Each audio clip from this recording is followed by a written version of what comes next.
जिस हाथ में तुम अपनी तलवार पकड़ते थे, मैंने उस हाथ में कील ठोक दी है। कल तुम्हारे दूसरे हाथ की बारी है, उसके बाद तुम्हारे पाँव की, उसके बाद मेरे अपने हाथों से मैं तुम्हारी आंखों में कील ठोकूंगा। और ये अजियत तब तक चलती रहेगी जब तक तुम मेरी बात नहीं मान लेते।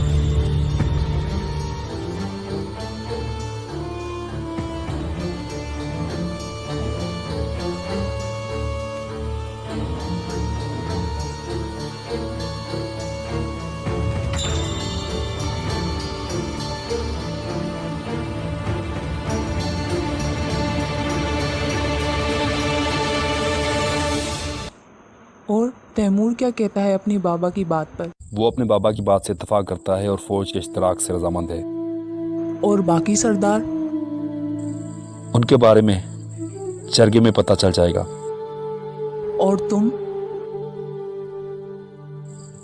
काई कबीले को अब मेरे फैसलों की जरूरत नहीं है।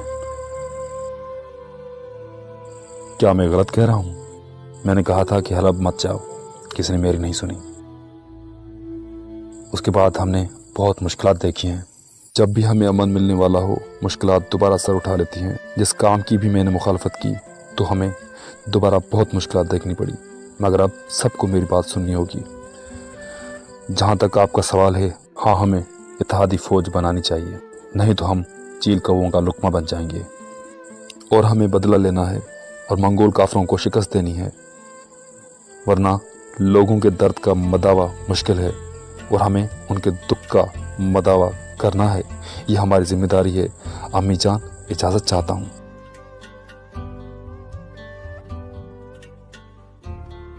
शहनाज, इधर आओ मेरी बच्ची।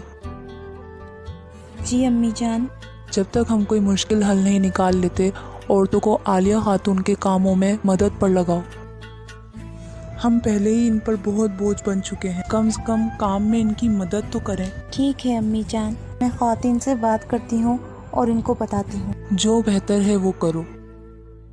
इन लोगों ने बहुत कुछ खो दिया है, इनका सोचो, इनको बहाल करो। हम अपना गम लेकर नहीं बैठ सकते। लोगों को सोग मनाने दो और बाजियाफ्त होने दो, ठीक है?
रोशनी खातून, बहुत अफसोस हुआ।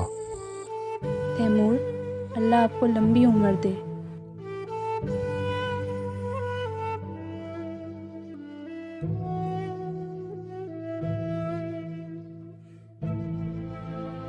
मुझे पता है कि भाइयों को खोने का दुख क्या होता है।